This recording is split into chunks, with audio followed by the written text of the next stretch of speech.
सभी को नमस्कार। आज अपन करेंगे गणित का कंप्लीट डिवीजन, है ना। 0 और 50 के बीच में विषम संख्याओं की संख्या कितनी है? 0 और 50 के बीच विषम संख्याओं की संख्या कितनी है? तो कितनी है? 25। कितनी है? याद रखना है, कितनी है? 25। 5, 15 और 20 के लघुत्तम समापवर्तक और महत्तम समापवर्तक का अनुपात क्या है? अब लघुत्तम समापवर्तक और महत्तम समापवर्तक आपको सभी को आता ही होगा, है ना। तो अपन 5, 15 और 20 का लघुत्तम समापवर्तक निकालेंगे तो कितना आएगा? लघुत्तम 60 आएगा। और महत्तम समापवर्तक सबका अलग अलग निकालेंगे तो जो कॉमन फैक्टर होता है वही महत्तम समापवर्तक रहता है ना। जो कॉमन रहेगा ना तीनों में वह क्या रहेगा? महत्तम समापवर्तक। तो 5 कॉमन है तो महत्तम समापवर्तक आ गया। फिर निकाला क्या? रेशियो निकाला। पहले लघुत्तम दे रखा तो ऊपर लघुत्तम लिखेंगे और फिर महत्तम दे रखा तो नीचे महत्तम लिखेंगे। इनको काट देंगे तो 12:1 आंसर आ गया। क्या आ गया? 12:1 आ गया। अब अपन तीसरा क्वेश्चन करेंगे। निम्न में से कौन सी संख्या अपरिमेय नहीं है? अपरिमेय संख्या क्या होती है? जो कंप्लीट संख्या होती है, जो बाहर आ सकती है, जो वर्गमूल के अंदर नहीं रहती है। जैसे 121 बाहर आएंगे तो 11। अब आप 24 को बाहर निकाल सकते हो क्या? कंप्लीट बाहर नहीं निकाल सकते बाहर, है ना। नहीं इसको √35 को निकाल सकते हो, नहीं √10 को निकाल सकते हो। तो यहाँ पर आंसर क्या आ गया? 11, है ना। मतलब पहली संख्या √121। अब दूसरा, दो संख्याओं, एक तो a है और 18, तो इनका लघुत्तम समापवर्तक क्या दे रखा? 36 और महत्तम 2 दे रखा। तो अपन a का मान क्या है? a का मान निकालना है तो इनका क्या सूत्र है?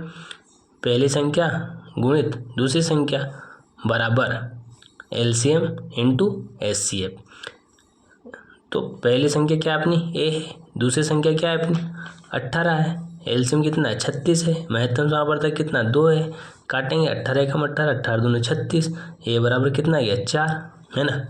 और ऐसे पी और क्यू दो अभाज्य संख्या है तो उनका महत्तम समापवर्तक है। तो उनका पी और क्यू का अभाज्य संख्या कौन सी संख्या होती है? वो संख्या होती है जिसमें या तो स्वयं का जाता है या फिर एक का जाता है, या तो स्वयं का या एक का। तो यहाँ पे स्वयं का जाएगा या तो पी का पी में जाएगा, क्यू का क्यू में जाएगा। इनका कॉमन क्या है? एक। तो इनका क्या रह जाएगा? महत्तम समापवर्तक हमेशा 1 रहेगा। दो अभाज्य संख्याओं का महत्तम समापवर्तक हमेशा क्या रहेगा? 1 रहेगा। सबसे छोटी अभाज्य संख्या और सबसे छोटी भाज्य संख्या का गुणनफल क्या है? सबसे छोटी अभाज्य संख्या क्या है? 2 है। देखो एक कुछ भी नहीं है, न तो भाज्य न अभाज्य, एक प्राकृत संख्या है। तो 2 सबसे छोटी क्या है? एक अभाज्य संख्या। और सबसे छोटी भाज्य संख्या क्या होती है? 4। और भाज्य संख्या कौन सी होती है? जिसके कम से कम 3 गुणनखंड होते हैं। अब 4 के कम से कम 3 है नहीं, एक तो 1 है, एक 2 है, एक 4 है। कम से कम 3 गुणनखंड होते हैं ना, वह संख्या कौन सी होती है? भाज्य होती है, जिसमें भाग चला जाए। कम से कम 3 गुणनखंड होने चाहिए या कंप्लीट भाग हो, तो है ना। तो पहली संख्या कौन सी भाज्य? 4 है, फिर 6 है, फिर 8 है, ऐसे। तो कंप्लीट भाज्य संख्या दोनों गुणनखंड करेंगे कितना आंसर आ जाएगा? 8, है ना। समझ में आया? आपको समझ में आया होगा। अपन अब पढ़ेंगे अगला क्वेश्चन आपके लिए मैंने। अब निम्न में से कौन सी अभाज्य संख्या है? अब कौन सी अभाज्य संख्या है जिसमें मैंने अभी बताया या तो स्वयं का जाएगा या फिर 1 का जाएगा। तो 25 में तो 5 का भी जाता है, 1 का भी जाता है, खुद का भी जाता है। तो ये तो नहीं है, ये भी नहीं है। 16, ये 15 भी नहीं है। 15 में 4 का जाता है, इसमें 3 का जाता है। 29, इसमें या तो 1 का जाएगा या खुद का 29 का जाएगा। तो अभाज्य संख्या कौन सी होगी? 29 हो गई। अब 3.27 ऊपर बार लग रहा है तो इसका मतलब क्या था? बार का मतलब रिपीटेड, मतलब 27 27 27 27 27 इसे रिपीटेड होता है। तो ये क्या हो गई? एक परिमेय संख्या है। क्या है? परिमेय संख्या है। समझ में आई? अब किसी पूर्णांक m के लिए सम संख्या का रूप क्या है? अब सम संख्या का रूप क्या है? अब m के लिए अगर यहाँ m मतलब m का मतलब क्या है? पूर्णांक संख्या। m की जगह क्या रखा जाए कि वह सम संख्या बन जाए? अगर m की जगह अपन 1 रखेंगे तो ये क्या बनेगा? 3, जो सम संख्या है क्या? नहीं है, तो ये ऑप्शन नहीं है। अब यहाँ पे अगर m की जगह 1 रखेंगे तो यहाँ पे 3 बन रहा है, ये भी नहीं है। यहाँ पे 1 रखेंगे तो यहाँ पे 1 बन रहा है, तो ये तो सम संख्या है ही नहीं है। अब यहाँ पे 1 रखेंगे तो ये, और यहाँ के 2 रखेंगे तो 4 बनेगा। तो ये क्या आंसर आ गया? हो गया अपना 2 ही। अब एक रैखिक समीकरण की घात होगी, एक रैखिक समीकरण की घात हमेशा क्या रहेगी, 1, हमेशा क्या रहेगी, 1 रहेगी। देखो ना, है नहीं है, ये रेखीय मतलब एक एक्स इसका स्टैंडर्ड फॉर्म है, हमेशा याद रखना है, एग्जाम में डायरेक्ट पूछता है रैखिक समीकरण का स्टैंडर्ड फॉर्म लिखिए, मतलब सही रूप लिखिए। तो ax plus B Y plus C बराबर 0, है ना। अब युगपत समीकरण अपन को दे रखी है 2x प्लस 3y बराबर 5, 4x प्लस 6y बराबर 9 है, का इनका निकाय बताना है ना। युग्मत युगपत, तो अब इसका क्या निकालेंगे अपन, देखो पहला असंगत, अद्वितीय, अपरिचित रूप से अनेक हल, इनमें से कोई नहीं। अब युगपत इसका निकाय निकालना अपन को, तो ये क्या है, देखो इसको a1 बोलेंगे, इसको b1 बोलेंगे। अब जो जिसके साथ में कोई भी वेरिएबल मतलब कोई भी एक्स और वाई जुड़ा नहीं होता उसको अपन बोलते हैं c, इसको a2 बोलेंगे, इसको b2 बोलेंगे या इसको c2 बोलेंगे। अब इनको अपन निकाल के देखेंगे, है ना। a1 अपन a2 क्या होता है, a1 कितना अपना 2, a2 कितना है 4,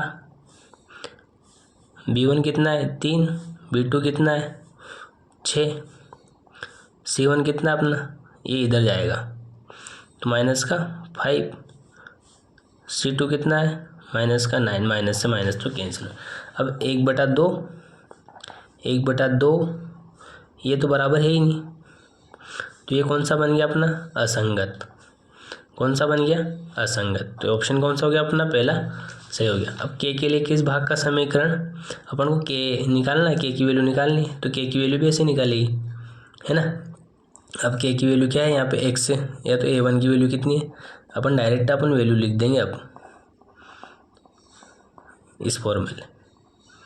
a1 कितना अपना, a1 1 है, a2 कितना है 2, b1 कितना है 2, b2 कितना है k, c1 कितना है 7, c2 कितना है 14। अभी अगर इधर जाएंगे तो माइनस को जाएंगे तो माइनस से माइनस कैंसिल हो गया, 7 दूनी 14, 1/2 है, तो ये डायरेक्ट अपन क्या करेंगे, क्रॉस गुणा कर देंगे,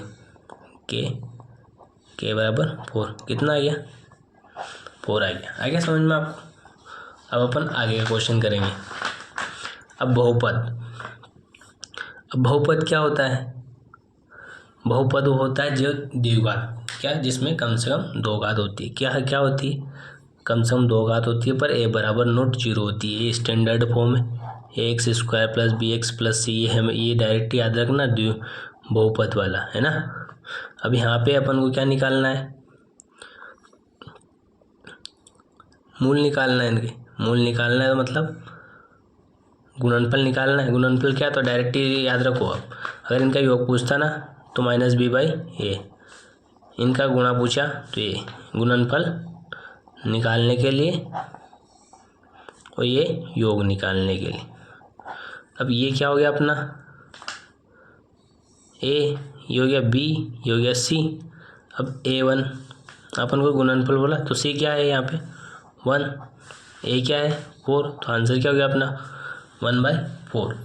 अब दो रैखिक समीकरणों का आरेख प्रतिच्छेद करती है, आरेख प्रतिच्छेद करती है तो रैखिक समीकरण युग्म होगा। अब देखना प्रतिच्छेद, अब कोई भी ग्राफ बनाया अपन ने, अगर प्रतिच्छेद कर रही उस पर ये, तो यहाँ पे क्या होगा, हमेशा एक सॉल्यूशन होगा। अगर प्रतिच्छेद ना करके अगर पैरेलल जा रही है तो यहाँ पे कोई हल नहीं निकलेगा। हल निकलेगा क्या, कभी भी नहीं मिलेगी, ये कभी भी मिलेगी क्या, नहीं मिलेगी, कभी भी नहीं मिलेगी। अगर यही अगर एक लाइन के ऊपर ये जा रहे, अब ये तो हमेशा मिलेगी, तो इसके कितने सॉल्यूशन रहेगी, इसके अनंत सॉल्यूशन रहेगी। अब जो समांतर रहेगी ये बेसमांतर है, ये कभी भी ना, समांतर चीज़ें कभी नहीं मिलती है, समांतर हमेशा चली जाएगी, तो हमेशा इसमें कोई सॉल्यूशन नहीं है। अब यहाँ पे एक बार मिल रही तो इसमें एक सॉल्यूशन है, समझ में आएगा। इसका कॉन्सेप्ट देख लो, अगर a1 a2 बराबर b1 b2 नॉट इक्वल है, अगर दोनों बराबर नहीं है तो इसका हमेशा एक सॉल्यूशन रहेगा। अगर a1 a2 बराबर b1 b2 है but not equal c1 c2 है तो इसका कोई हल नहीं है, इसका कोई हल नहीं है। मतलब पहले ही नहीं मिलेगी तो फिर बाद में जाके क्या है, पता ही नहीं है बाद में मिले नहीं मिले, है ना। तो a1 a2 बराबर b1 b2 और c1 c2 अगर तीनों बराबर है तो इसके अनेक हल है, क्योंकि ये एक ही लाइन पे हमेशा मिलेंगे, मतलब परस्पर परस रहेगी। अब ये परस्पर रहेगी तो पता नहीं चलेगा ये हाथ इसके ऊपर है नहीं है ना, तो इसके बहुत सारे सॉल्यूशन रहेंगे। ऐसे अब आगे वाला क्वेश्चन करेंगे। x प्लस 10y बराबर 0, 2x प्लस 5y बराबर 0। तो अब a की वैल्यू a बटा a2 की 2। अब मैं डायरेक्ट कर दूँ, अब बार बार मेरे को ना बताना नहीं, क्योंकि मेरे को बहुत जल्दी पूरा रिवीजन करवाना है, अपने पास टाइम बहुत कम है। तो यहाँ से निकलेगी 5 दूनी 10, a की वैल्यू कितनी आ गई 4। समझ में आएगी? ऐसे सॉल्यूशन कर लोगे आप, कर ही लोगे। अब आपको पूरा साल, कल ही एग्ज़ाम आ गए बोर्ड की, कल परसों है ना, जल्दी जल्दी रिवीजन कर लेना इसको। ए का मान जिसके लिए समीकरण निकाय ये है, तो इसका अनगिनत हल होंगे। कितने हल होंगे? अनगिनत हल होंगे। तो यहाँ से अपन इसी तरीके से जैसे अभी अपन ने निकाले, a1 a2 की वैल्यू निकालेंगे, b1 b2 की निकालेंगे, c1 c2 की निकालेंगे। अब c1 c2 क्या है, बराबर के इधर है, इधर जाएंगे तो इधर प्लस के जो माइनस के प्लस को जाएंगे, है ना।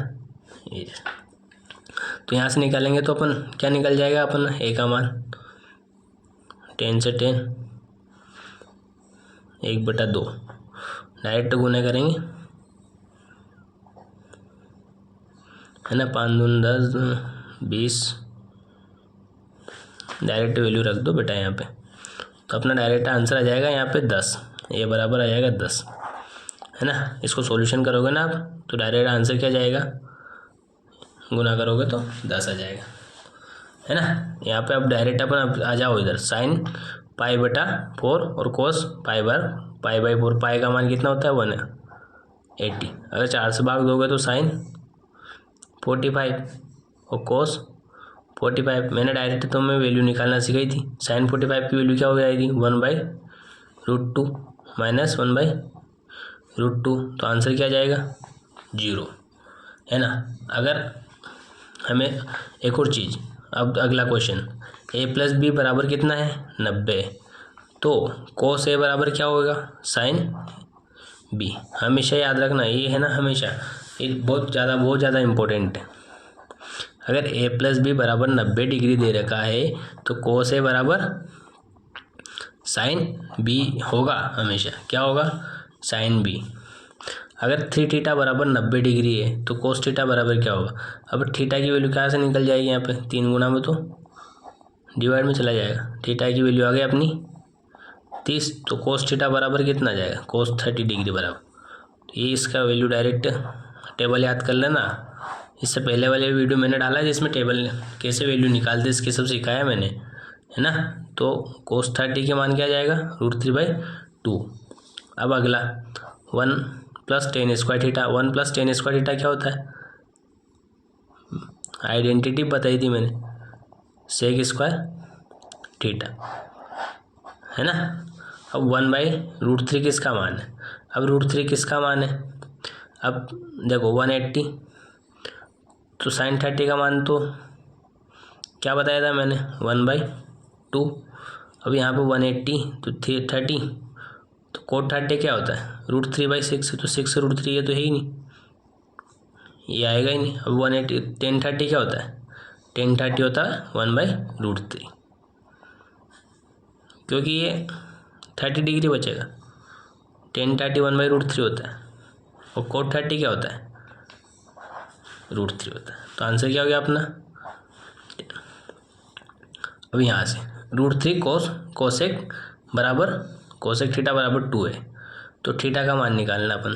तो ये जो मल्टीप्लाई गुणा में है ये कहाँ चला जाएगा, भाग में चली जाएगी। तो कोसेक थीटा बराबर 2/√3 है, तो कोसेक थीटा बराबर कितना आ जाएगा, ये अपना मान है 60 डिग्री का। किसका मान है 60 डिग्री का। तो अपना आंसर क्या हो गया।